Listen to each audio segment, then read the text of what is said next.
A lot of people I knew in college have asked me to join a fraternity, but you know, it just never really interested me. And what I got from this movie, all I'm saying, I want a wife like Rose Byrne. Okay, so Neighbors. Neighbors is written by the same guys who wrote This Is the End, and I love This Is the End. I thought it was a well-written comedy with a tremendous cast and had some great humor to it, and that's what I loved about This Is the End. In fact, I think that was my favorite comedy last year.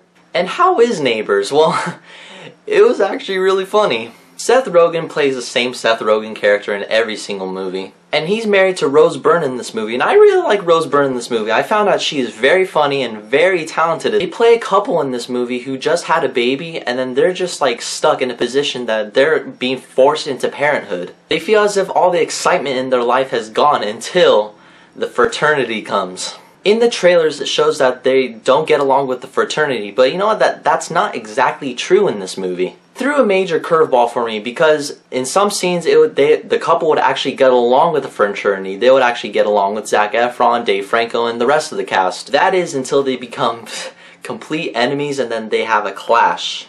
Basically, the whole movie consists of them doing stuff back to each other.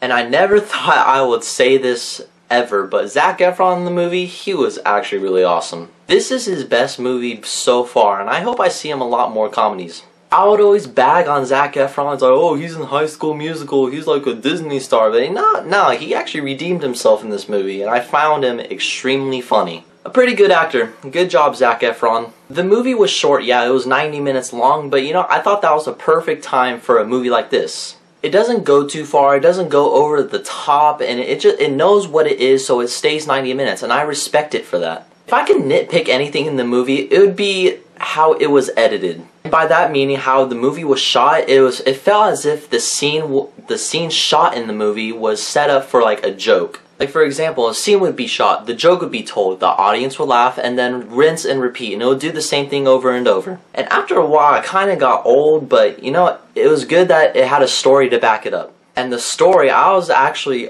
quite a bit surprised on what they had to bring to the table. It got to the point in the movie where it spoke to us college kids deep down. Because ultimately, these college kids, Zac Efron and Dave Franco and the rest of the fraternity, they're a bunch of kids who just don't know what to do in their lives. Oh, it spoke to me right here in the heart. Still not going to join a fraternity, but you know, I have a lot going for my life.